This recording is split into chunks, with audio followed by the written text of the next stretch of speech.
This is the X-Zone Broadcast Network, broadcasting worldwide on broadcast affiliates and satellite program providers, including CNN Broadcast Network, Sirius Satellite Network, Star Media, Good News Radio Network, Angel Broadcast Network, Wiki Broadcast Network, and WPBN TV. For more information on the X-Zone Broadcast Network, visit us at www.xzbn.net.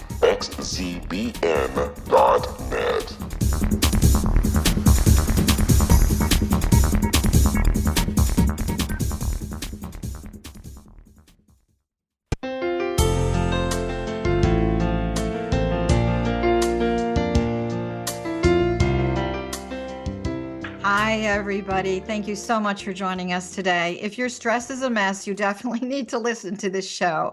This is Johanna Carroll. The name of our show is Dialogue with Divinity.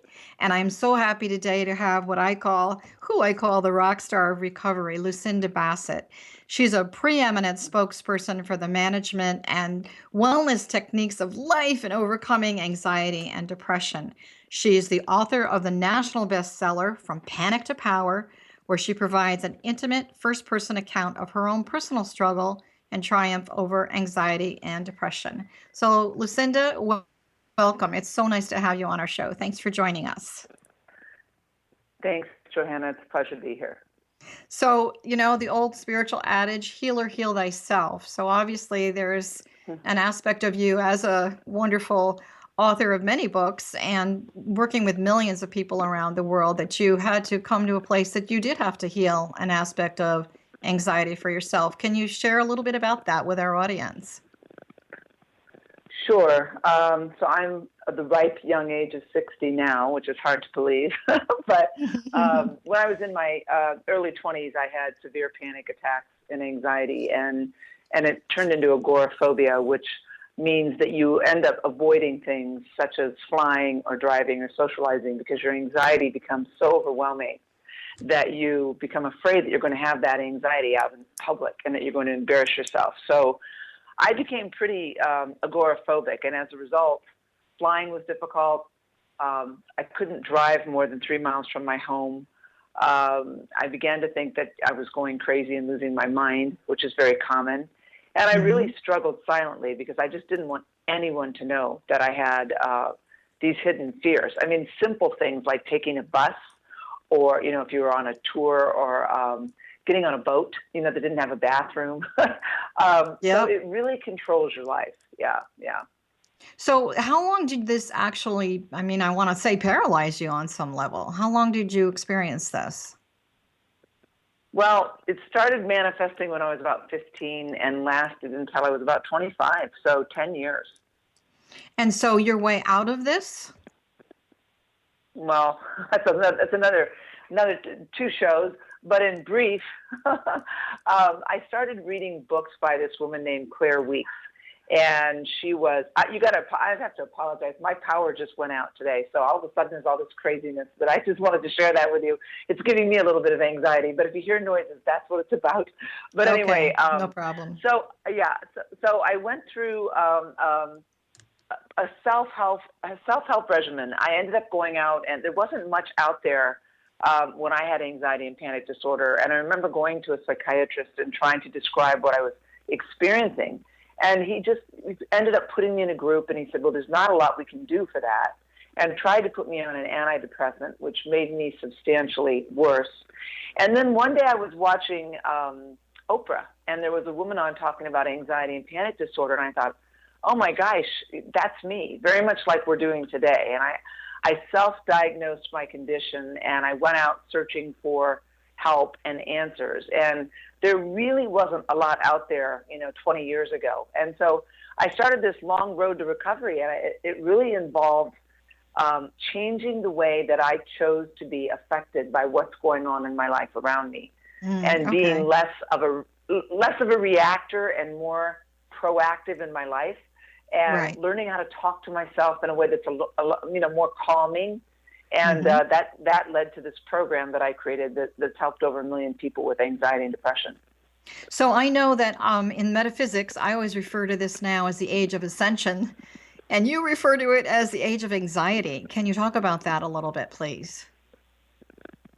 Well, there's so much challenge and change going on in the world right now, and it's always been there from the time of Hitler. I was talking to a friend about this because, 9/11 was not so far away. And I think, though, what we're seeing is the millennials, people 30 and under, are really, really struggling with anxiety.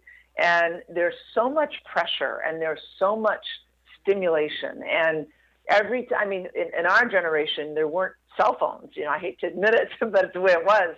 And now there's computers and laptops and cell phones and apps for everything. And so you have this generation of overachievers. Everybody wants, to own their own company and be CEOs before they're 30, and they're all drinking coffee at the local coffee shop. So they're overstimulated. They're overachievers. There's tons of pressure on themselves, their spouses, their families to perform. And there's more anxiety now than there's been in years. The use of anti-anxiety medication and antidepressant medication and suicide, all of those, the use of alcohol has risen substantially in the last 10 years. And you'd think it'd be the opposite. Right, Lucinda, we're going to hold that thought for a moment. We're going to take a really quick break because when we come back, I want to continue that dialogue and that conversation and talk about what is anxiety and, how do I identify it? And not only how do I identify it, but once I've identified it, what do I do with it? We'll be right back.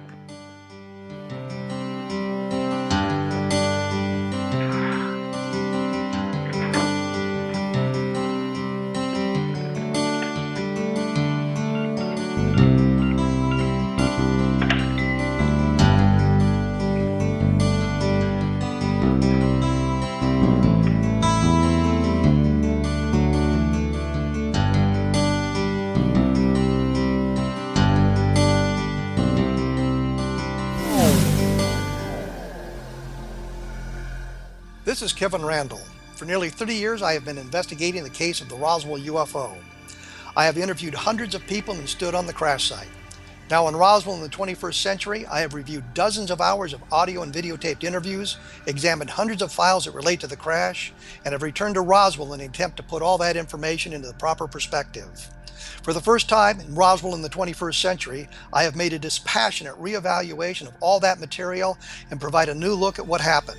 This is a book that clears away all the clutter that has hidden the truth for so long, strips away the various lies that surround the case, exposes the Air Force attempts at cover-up, and found a core of solid information that tells us all where the case stands today.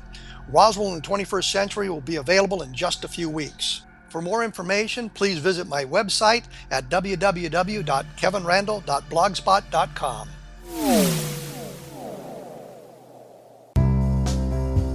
Gibbs A. Williams, Ph.D., is a practicing psychoanalyst, supervisor, researcher, and author in New York City. Much of his life has been dedicated to understanding nature and the uses of meaningful coincidences or synchronicities.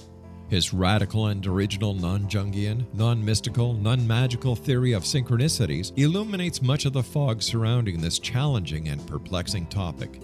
His ideas and manners are fresh, presented in a style that is both entertaining and highly informative. He is also an expert on crisis intervention, specially focused on violence reduction for the police and citizens, mastering anxiety, frustration, and stress without the use of medication, and effectively preventing and treating heroin addiction. Dr. Williams can be contacted at his email address at gwwilliamsny11@aol.com or visit his website at www.drgibbswilliams.com.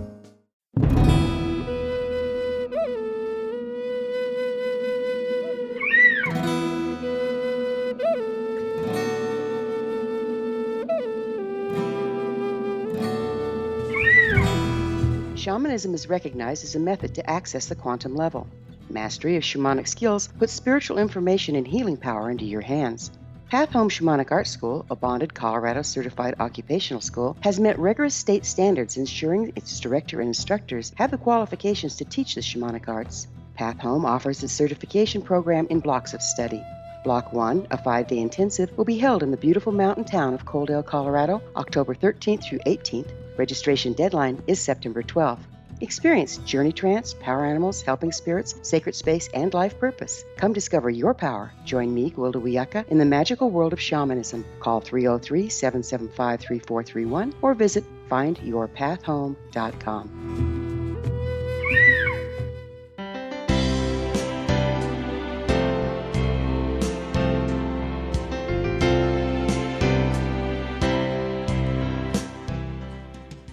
Welcome back, everybody. And so we were speaking today with Lucinda Bassett, my rock star of recovery around anxiety and stress. And so, Lucinda, we were talking about the millennials before. It's an interesting generation looking at them. They do have an awful lot of pressure and they do have a lot of stress. And I'm wondering, is it systemically created or is it just the world of large right now? You know, what is anxiety for this new generation? Well, I think, first of all, anxiety is a genetic disorder. So the predisposition for anxiety and depression is usually, you can look back and see that you had a father or mother that has issues with anxiety. And so it's not uncommon at all for it to be a genetic disorder. And then, of course, there's a biochemical component. So if you're someone who is easily stimulated, or, there's so many different issues that can be involved. But if you're someone who's drinking a lot of caffeine, if you're drinking, and this is another thing we're seeing with this generation, they're self-medicating, believe it or not, with alcohol and prescription medication. So this generation, even though they're extremely health-oriented, they're also very, they're very prone to self-medicate because they're so overwhelmed and they're so stressed out that they can't cope. And rather than go to a doctor, they'll go to they get together for cocktails after work, and then they get together for wine with dinner, and then they have cocktails after dinner. And it's a really unhealthy mix because they seem to have a lot of pride, this particular generation, and they're overworked and they are unwilling to go for help. Our generation is a little more willing to go for help. This particular generation isn't. And they tend to want to think they're eating organic food and out there exercising like crazy, but Right. Then they're filling themselves with, unfortunately, caffeine and alcohol. Why do you think there's this predisposition to not seeking help? What we're finding in this millennial generation is that a lot of, I would say, and I kind of want to say it's more about the higher educated, the well-educated 30-year-olds, 26-year-olds, and they're out there competing there's so much competition in the world. You go out to get a job now if you're 25, 26 years old, and it's not uncommon for there to be, you're up against, 30 people for one job, and you go through 10 interviews. Very, very highly competitive world. And so I think a lot of it is they're just afraid that somewhere down the road, it's going to hurt them. It's going to make them look weak. They're going to look like they've seen a therapist or they've gotten help or they're dependent on a medication.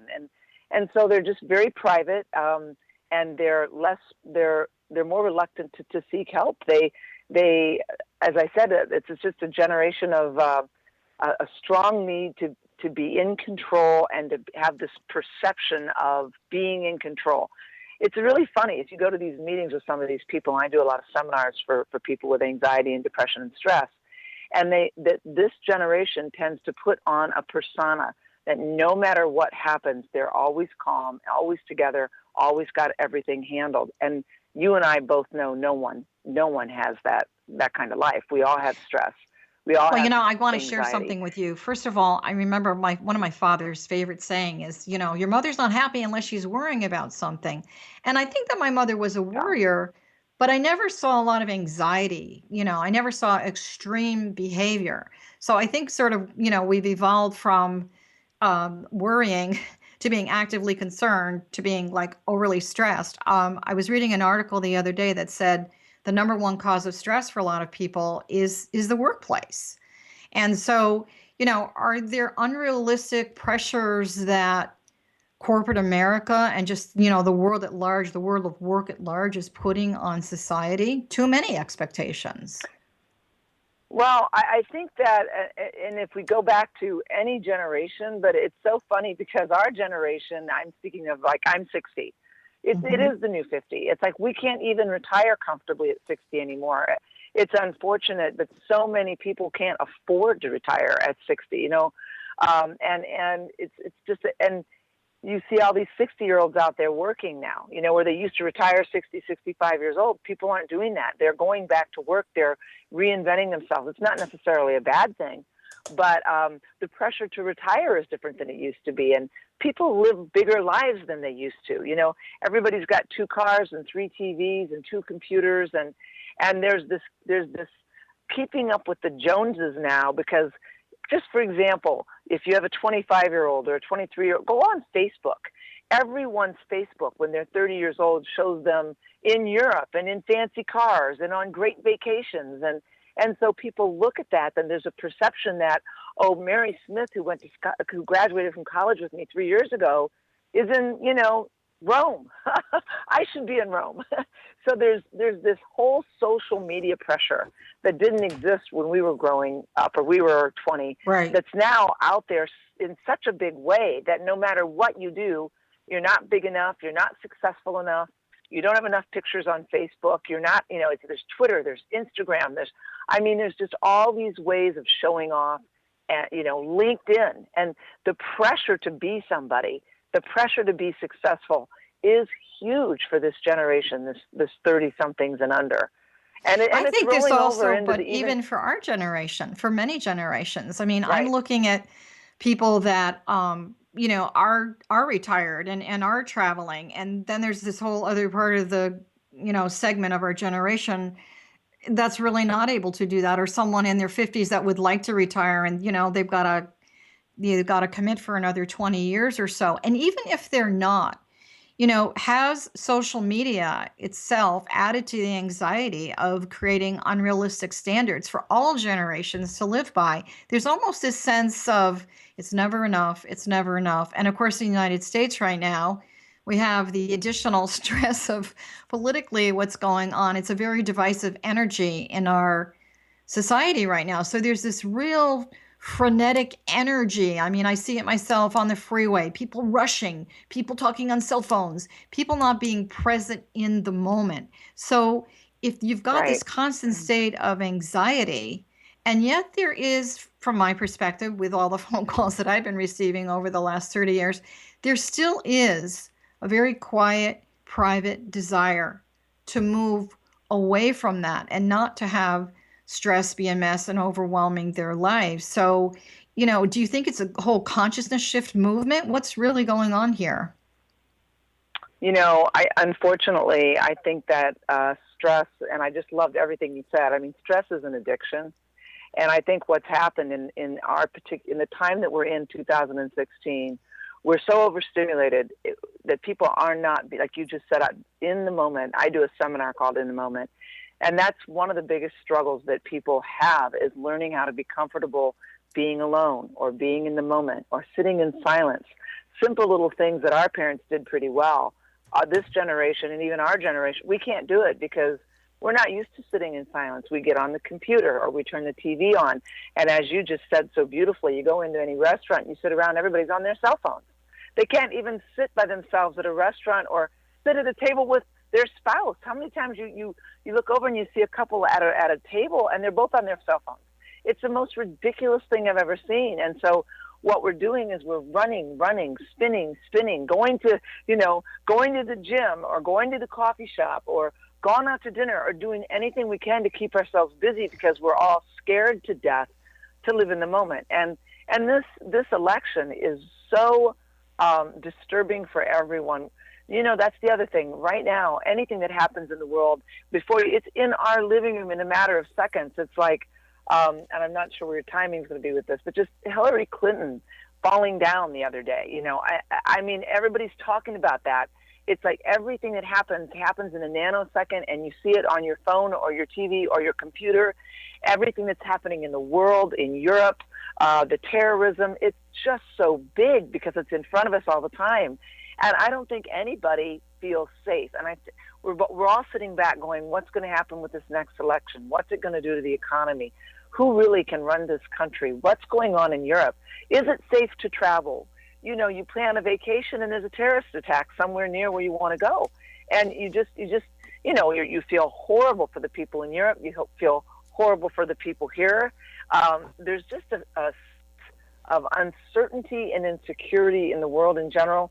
And the truth is, it was always there to some degree, but it's bigger now, and we have access to it every minute of our lives. And people are addicted to stimulation.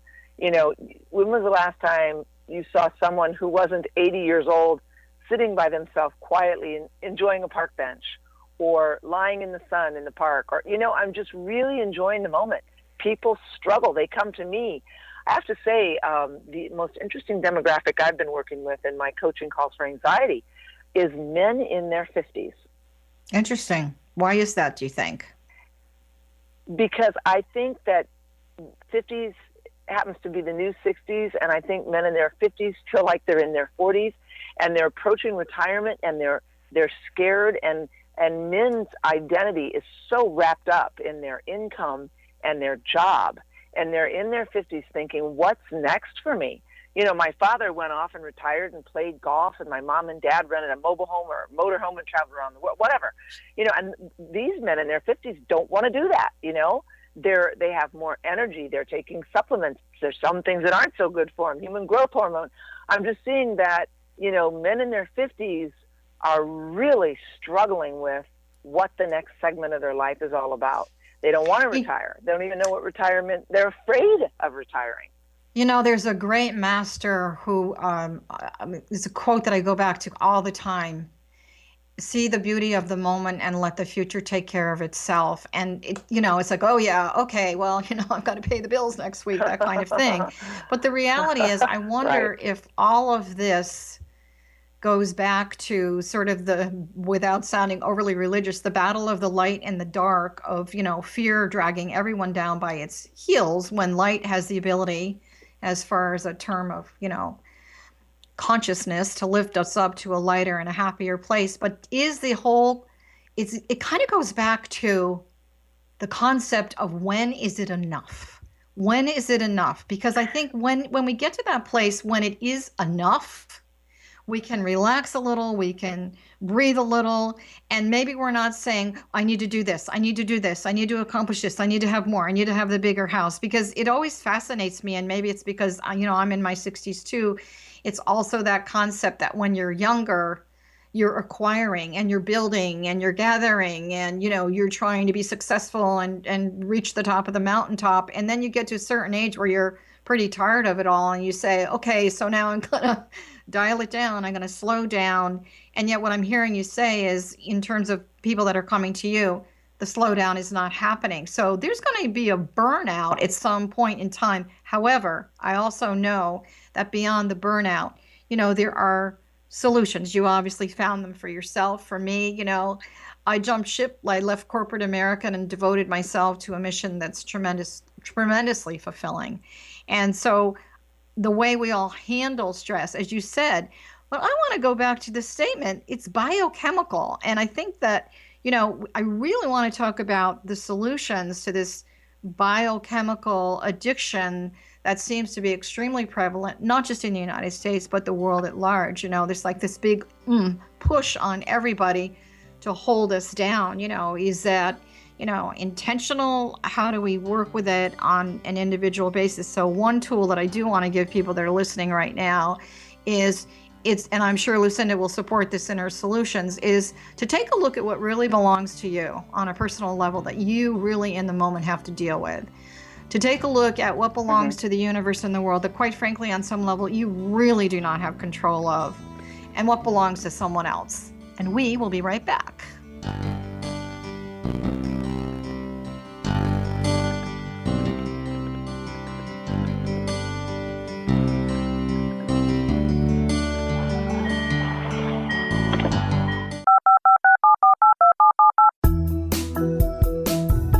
Did you know that when you're on the road with limited data or Wi-Fi, you can still listen to the X-Zone radio show with Rob McConnell, The Science of Magic with Gwilda Wiyaka, High Tech with Corey Kay, and every minute of the 24/7, 365 programming of the X-Zone Broadcast Network by calling 712-432-9459, courtesy of TalkStream Live. No smartphone, app, or internet needed. It saves your data plan, and it's free if you have unlimited minutes. Call 712-432-9459 to listen on any phone, anytime, anywhere. Remember, 712-432-9459 for the best of paranormal, new age, thought-provoking, sci-fi radio programming 24/7, 365.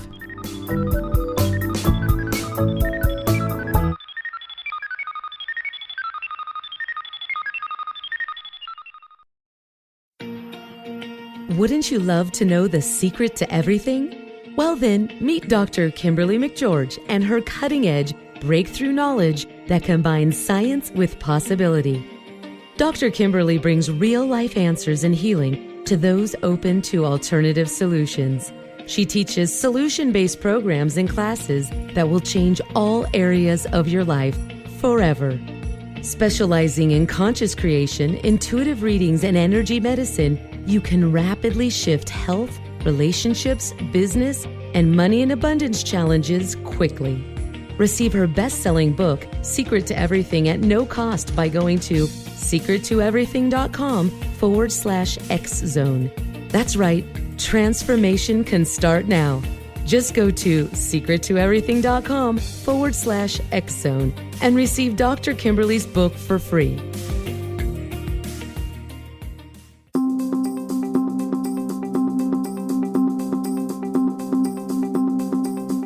As host of Dialogue with Divinity, I am thrilled to join the X-Zone Broadcast Network and their growing number of affiliates.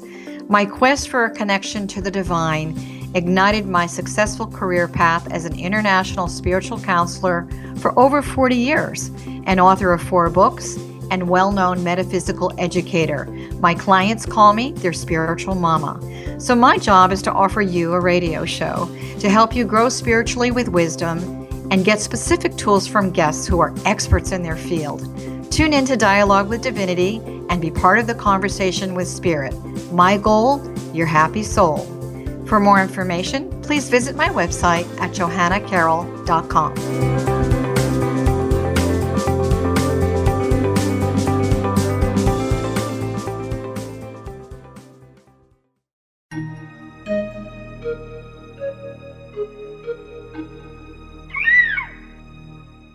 While science pursues fact, magic accesses the quantum level, bridging random facts to form truth.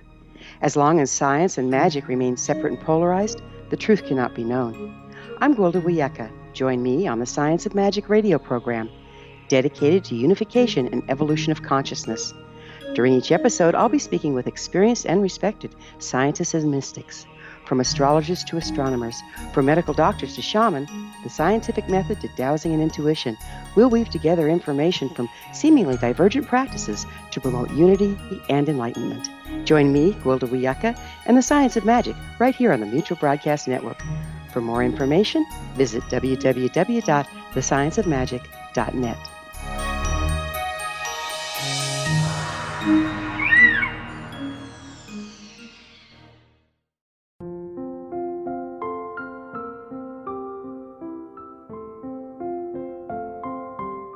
I am Dr. Carl O'Helvey, founder, president of a new cancer foundation focusing on evidence-based physical, mental, and spiritual interventions, including natural cancer cures, prayer, meditation, affirmations, nutrition, and other related holistic cancer prevention and cure modalities. These are used in cancer education, research, and financing care. I ask for your help to continue this important work by donating at www.holisticcancerfoundation.com.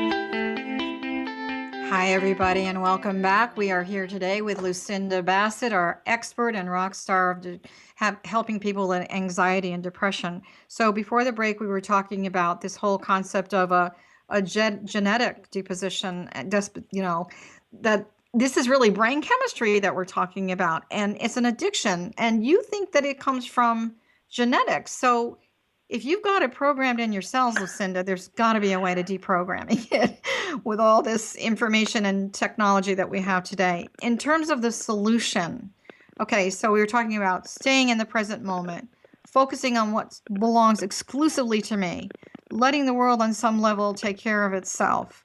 And if it is affecting me, how do I handle that? And stuff that belongs to other people, try not to have an emotional knee-jerk reaction about that. So what are the solutions you're offering, your coaching and your seminars and all that? How are you really helping people? What advice can you give them today? Well, I think one of the most important things is if you feel you have a problem with anxiety or depression, you probably do. And the other thing is, don't be afraid to reach out and get help for it, because there is help. And medication for anxiety and depression, I'm not big on it, but if you're really struggling with depression, don't struggle. Medication can be very useful when it's used properly and you're working with a doctor. And it can be really, really useful when you're an obsessive worrier, an obsessive thinker. And if you're really struggling with, feeling down and unmotivated and feeling isolated and lonely. And so a huge piece of the puzzle is to recognize that you're struggling. So that's number one. And then number two, just kind of look around at your life and say, what am I doing that I'm not taking care of myself? Because one thing, Johanna, people know what they're doing. They know if they're drinking too much. They know if they're smoking cigarettes. They know if they're not working out. They know if they're a worrier or an overreactor. They know if they're not sleeping well. They know if they're drinking too much caffeine or if they're eating junk. And you might say, well, what's that have to do with it? Well, it has everything to do with it, because when you talk about biochemical reactions in the body, so much of that is stimulated by what you put in your body. So if you're someone who's prone genetically, let's just say you had an anxious mother, or let's say you had a mother, just like you said, my mother would say, well, I don't have anything to worry about. That worries me. Okay. Well, then you're probably genetically prone to worry. Or if you had a father who, drank a lot of alcohol and took Valium, then your father probably managed his anxiety with medication and alcohol. So if you look at your family history and you say, you know what, my dad drank too much, my mom took, for a lot of the millennials, they'll look at their mothers and say, my mom took, tranquilizers, my mom took Valium, whatever it was. So if you know that you have this predisposition toward anxiety and or depression, or probably both, then that is your, red flag to really take care of yourself. How do we do that? First and foremost, watch what you eat. Stay away from caffeine, at least cut down. And we're talking about Coke, coffee, iced tea. Excedrin has stimulants in it. Read the labels, Really cut back on your alcohol intake, because alcohol is a depressant.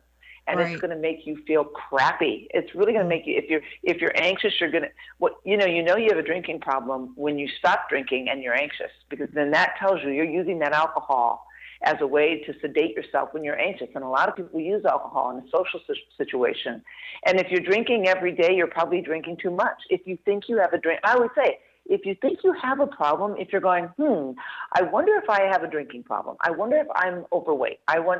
In extreme cases, somebody isn't overweight and they think they are. But I'm saying, if you think you have a problem with alcohol or weed or whatever you might be, food, maybe you do. And maybe it's time to talk to someone. So understand and recognize that you have a problem, and then get help. Reach out. And I really think that whatever your issue is, it's great to work with someone that's an expert in that area, because, if your thing is weight loss, why are you going to go to a doctor who specializes in cancer? If your thing, you really need to, if you have cancer, you need to go to a cancer doctor. I think if you have anxiety and depression, I think it's great to go to someone who specializes in anxiety and depression. So Google it, go online. Those people do exist, because the best way to treat an anxiety disorder, even if it's biochemical, and by that we mean you may be someone who's genetically prone to releasing stimulants in your body, sodium lactate, cortisol, adrenaline. What does that mean? What does that mean? That means that when you get on a plane, you may have something I call anticipatory anxiety.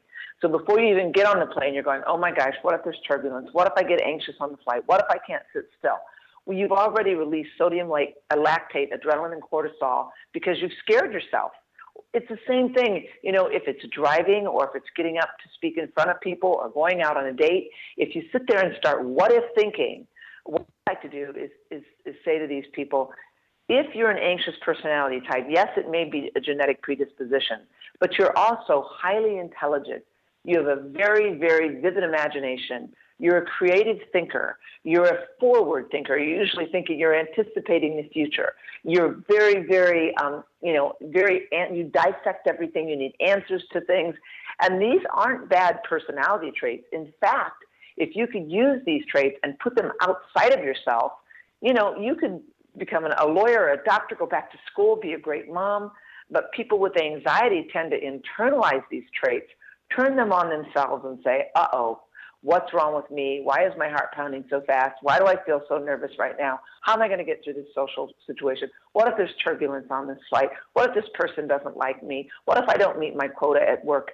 Can you hear when I do that, how anxious you're setting yourself up for? Yeah, you're really So you stacking need to yourself retrain emotionally like a load of bricks on your shoulders. So let me ask you a question. So we know that the Absolutely. first part of the solution is just to have the awareness that you're not necessarily going crazy, but you have something that needs time and attention. So that's the number one step, is to really acknowledge that. The other part of it is, the good news is that this can change. So one of the things I wanted to talk to you about, that I really do think is part of the solution, is how do people let go of the blame game? So maybe your mother was this, maybe your father was this, maybe there was a history of alcohol in your family, et cetera, or you got a lot of pressure to be the superstar of the family. And so again, that belongs to them, that doesn't belong to you.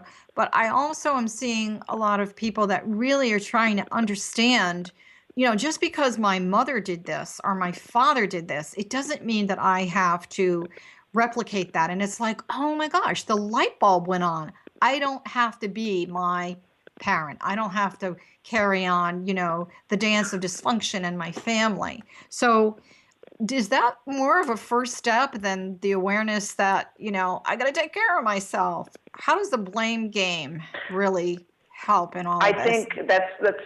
I think that's a really great point. I think that it's so easy to blame someone else for your problems because then you don't have to fix them. But the truth is, until you take responsibility for your problems, you won't be able to fix them, because your father, whatever he was, is never going to fix you. You have to fix yourself. And so, but it is something I do believe you have to be taught. I think there's a skill set that comes with learning, because when you're recovering from an anxiety is a learned behavior. I mean, there's so much I want to talk about in a short period of time, but anxiety and depression is often biochemical, okay? But it's also a learned behavior. It's environmental. So as you just said, very often you grew up in a family that's anxious, so you experience depression firsthand from your father, and you learn how to react and respond to things with anger or with anxiety or with worry. And so you have to relearn how to think differently. And instead of living reactively, you have to live proactively, which means one of the most effective things you can do, I call it a 10-second to 24-hour timeout. It's where you step back and you say, okay, this is a situation that I would normally overreact to, and I would overthink, and I would maybe get anxious or angry. And instead, I'm going to step back and take a 10-second to 24-hour timeout. And I want to react in a way that's going to be healthy and good for me and good for everybody around me.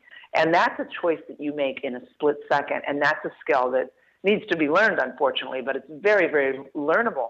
What I was going to say is the good news about anxiety disorder, it's one of the easiest disorders to treat if you treat it the right way. But it's like anything else. If I said, Johanna, would you come with me to Paris?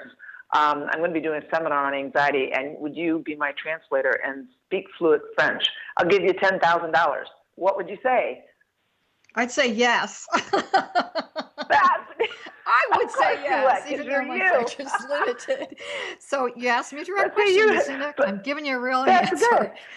But the average person, they'd really have to think about that, I think. Well, the average person would say, gee, I'd love the money, but I don't speak French. And I would say, well, why don't you speak French? And they'd say, because I've never studied French. I would say, well, it's like, you couldn't sit down and play Beethoven right now on my piano if I said, I'll give you $5,000 to play Beethoven, if you've never studied the piano. How is it you think that you can overcome something as debilitating and something that you've taken 25 years to learn how to get really good at, something like anxiety, without any skill set.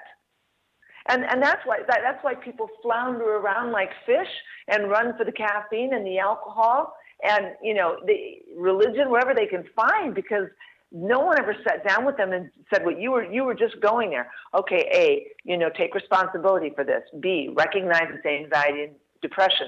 C, understand that it's probably genetic. Look at your mom, your dad, your grandma. Did any of them have it? D, now how can you learn to be a proactive person and an underreactor instead of an overreactor? And E, what steps can you take right now so you're not a negative person. In fact, you're, a proactive, positive person so that you can calm yourself down in any situation. And EF, how can you get more comfortable with being in the moment, being comfortable with yourself no matter what, so that you don't have to run for your phone or the computer or, a glass of wine? What can you do to start getting comfortable with living in the moment? Because that is probably one of the hardest things for people in 2016 to do, Johanna, is to set with themselves in the moment and really just be okay with no So stimulation. one of my things that I really like to work with my clients on, very similar path, is how do you go from, living in that external world and unplugging from that and plugging into your soul. So I know your work well enough to know that quiet time and that introspection time, and it's not necessarily psychoanalyzing yourself, it's just getting quiet. We're not used to that. We are not used to just being quiet. So one of the things that I'd like to add to your solution, which I know you already talk about, is, are you spending any time, unplugging from all the electronics and just being out in nature, whether it's going to the beach or just going out in your backyard and leaning against a tree? How are you connecting to the soul? So in terms of that soulful approach, for those of you that are listening that you want to, get to that place, you already recognize that there's a situation here that you want to overcome. What's the next step? How do I unplug from the world and really plug into my soul? And like Lucinda says, by recognizing that it's something that you can do. I mean, that's a very, very positive thing. So, I know that you've got lots of information to share with us in a few minutes about, what you do. I just want to remind everybody that's listening, this is Dialogue with Divinity. We're talking with Lucinda Bassett, and her book, which is phenomenal, is called From Panic to Power. So we're going to be right back in a few minutes and talk more about her book, her coaching program, and what else she has to offer you. So please don't go away.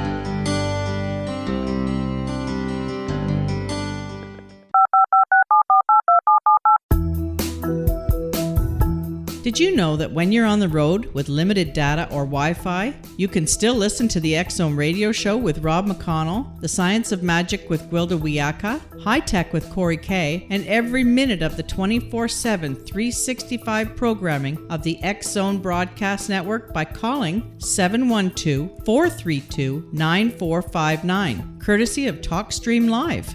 No smartphone, app, or internet needed. It saves your data plan, and it's free if you have unlimited minutes.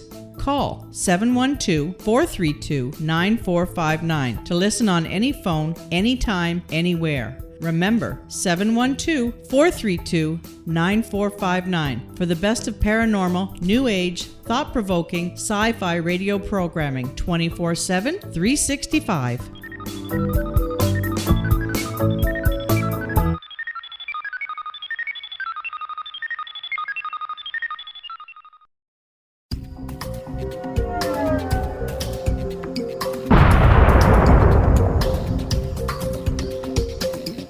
Coming soon to the X-Zone Broadcast Network is A Different Perspective with me, Kevin Randall, as your host. We'll be taking a close look at what is happening in the world of UFOs today with side trips into the paranormal. Guests will range from those who are household names to those who have a different perspective on a variety of topics. No topic will be taboo, but there will be tough questions asked as we all search for the truth about UFOs, the paranormal, and those things that excite us. Sometimes we'll agree with a guest and sometimes we won't, but we'll try to keep the program topical.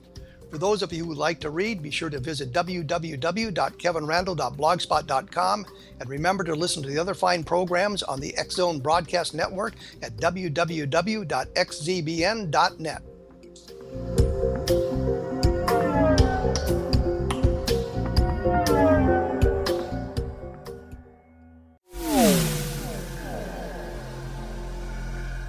This is Kevin Randall. For nearly 30 years, I have been investigating the case of the Roswell UFO. I have interviewed hundreds of people and stood on the crash site. Now in Roswell in the 21st century, I have reviewed dozens of hours of audio and videotaped interviews, examined hundreds of files that relate to the crash, and have returned to Roswell in an attempt to put all that information into the proper perspective. For the first time in Roswell in the 21st century, I have made a dispassionate reevaluation of all that material and provide a new look at what happened. This is a book that clears away all the clutter that has hidden the truth for so long, strips away the various lies that surround the case, exposes the Air Force attempts at cover-up, and found a core of solid information that tells us all where the case stands today. Roswell in the 21st century will be available in just a few weeks. For more information, please visit my website at www.kevinrandall.blogspot.com. What Happened in Benghazi is revealed by Nicholas Genix, author of Obama, Islam, and Benghazi. He informs the American people that President Obama deceived them by advocating a strong foreign policy prior to the 2012 presidential election, and Hillary Clinton supported this deception. As the title infers, there is a connection between Obama, Islam, and Benghazi. Ample evidence informs Americans that Obama's early indoctrination in the Quran developed an affinity for Islam, why the Quran is the source of discontent in many countries, and why the Obama foreign policy deception led to poor military action and caused the loss of American lives in Benghazi. Genix provides 36 questions for the Select Committee on Benghazi to validate if Americans are justified to mistrust President Obama and Hillary Clinton. An overview of Obama, Islam, and Benghazi is presented on the website www.futureofgodamen.com. That's www.futureofgodamen.com. Afterlife expert Roberta Grimes was the first one to say that dying can be fun. Now her best-selling book, The Fun of Dying, is available in stores worldwide. So if you wonder whether death ends life, how it feels to die, or what heaven might be like, The Fun of Dying was written for you. And if you have always been afraid of death, or if you worry that your life has no meaning, let The Fun of Dying ease your fears and bring new meaning to your life. Nothing said in The Fun of Dying is based on the teachings of any religion. Instead, Roberta draws on evidence to explain how death happens, how it feels, and what comes next. A lot of the best death-related evidence was produced in the first half of the 20th century. When it is put together with recent discoveries, it tells a consistent and amazing story. Roberta Grimes blogs and answers questions at robertagrimes.com. Her wonderful book, The Fun of Dying, is available on Amazon and at stores worldwide wherever books are sold.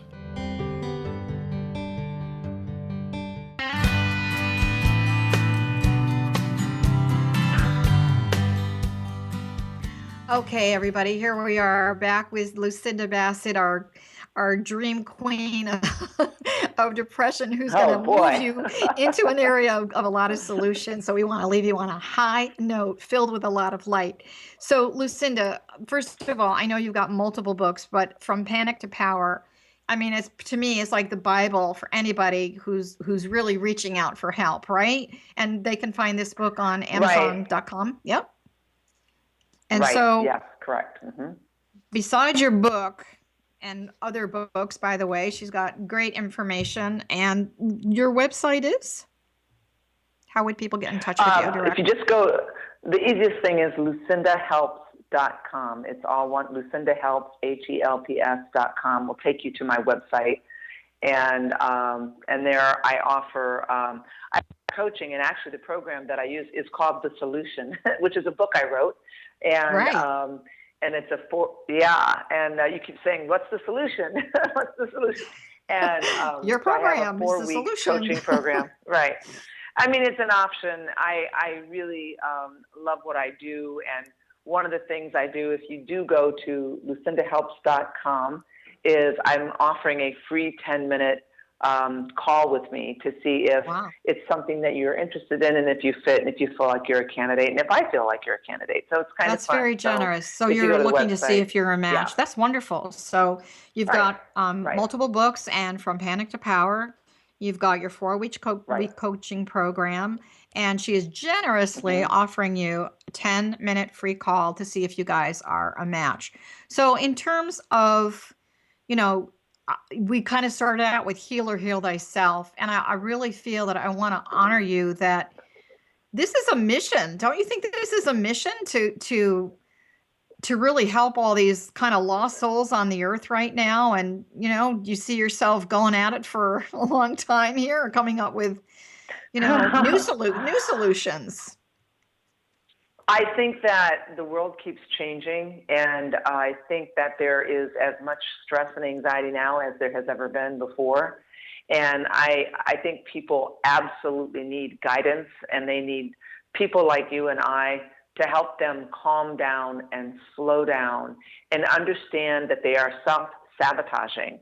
And people just don't know how to stop. They don't, because there's no roadmap for that. There's no, unfortunately, they should have been given one in high school and they weren't. And so we get thrown into these high stress jobs. We get thrown into being mothers and fathers and, spouses, and there's so much information. Just when you think there can't be any more, now this whole artificial intelligence thing's coming out. You wait and see where the world's at in 10 years from now. It will be even more intense. And I want to use that word intense because that's what it is. And I think it's our job, you and I and people like us. And I feel very blessed to do what I do. I love what I do. I love that I can sit in an hour, help someone really think through what they're doing to themselves and help turn that energy around. And I think the good news is there's such great help out there today, whereas 20 years ago, looking for help, going for help was considered taboo. And now, it's a good thing to go look for help. In fact, it's the right thing. It's the mature thing. It's a healthy thing. And there's a lot of great help out there. I also think that if people can really stop comparing themselves, to kind of go back to that whole social media thing that we were talking about. First of all, let's do a reality check, people. Not everybody's going to Paris for 5 months, Right. Not everybody Right. is driving, a Ferrari. I mean, there's a lot of storytelling on social media. I'm not saying that people are being That's liars. right. I am saying, there's a lot of maybe blowing things out of proportion. And maybe people need to do that to convince themselves on some level that there is value and quality to their life. So here's the thing. Part of the solution is to understand that you've got to take ownership. Rob was saying a few minutes ago, to thine own self be true. You've got to be true to yourself. Yeah. Stop comparing yourself to other people.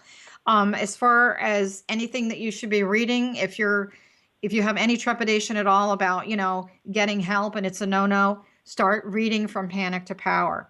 Consider it to be your new go-to book. Take a highlighter, highlight the heck out of this thing. You can even highlight on Kindle these days, which is amazing to me. So the 4-week coaching program, do people they work with you at a clip of 4 weeks and they come back and work for another 4 weeks? I mean, what do you really accomplish in that first 4 weeks? I think that would be helpful.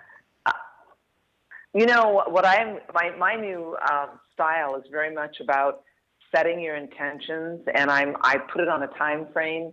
Like, what is your intention for the coming year? What do you really want to do? Let's set your intentions. So that's creating a roadmap for people. And then I teach them how to live in a very deliberate way so that whatever they're doing is going to help them get to their intentions rather than, diverting them into an unhealthy place. So in the first 4 weeks, it's really about understanding why someone is an anxious personality, why they are who they are, how they got there. And then the last 3 weeks are to help them create a roadmap of intentions of where they want to be at the end of the 4 sessions. Most people honestly sign up for 4 more. Yeah, that's what I was goes it's from like, there. okay, I've got my roadmap. Now I need you to help me drive the car, So Well, and I'll I tell you think something that else. It's just, people get excited and motivated when they work with people like us. They hang up the phone and they feel like, wow, they have a better day. And that's kind of cool about what we do. it is, you know what I think if someone would say to me, what is it that you're really selling? It's hope. And I think, it's Yeah, hope I that, think that's it. life really can be different and I can dial it down. I can calm down. I can learn to go within, even if it's for 1 minute a day. I know when I was in corporate America, one of the things that I did was, I kept saying, why the heck am I here? And then in retrospect, many years later, I realized that there was a divine plan around all of it. But I used to go into the ladies' room and I would just close the stall for a few minutes and I would just close my eyes and breathe, and I would say, don't own this. This doesn't belong to you.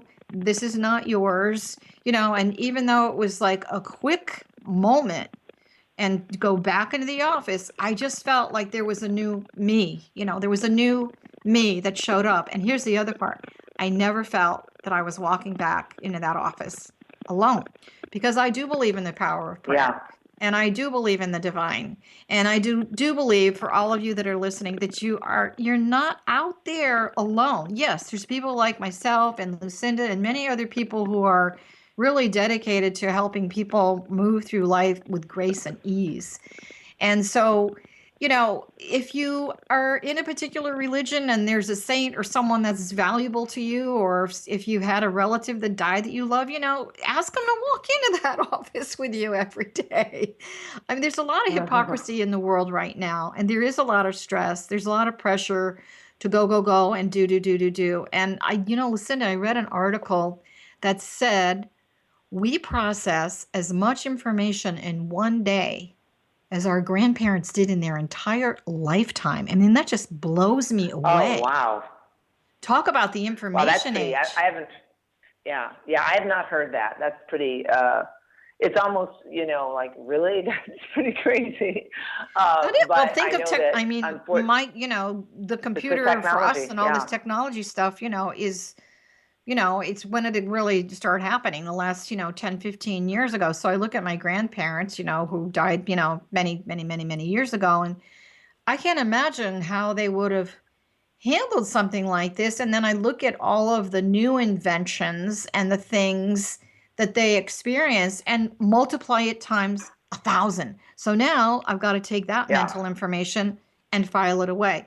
And how do I not have that, as you say it, this emotional reaction? I call it the karmic kick in the butt. How do I not have this karmic kick like, oh, I've got to go back in there and I've got to do this and I've got to do that. And, a lot of my corporate clients, I was one of them, always had a briefcase full of stuff, came home at night. So the office really never closed.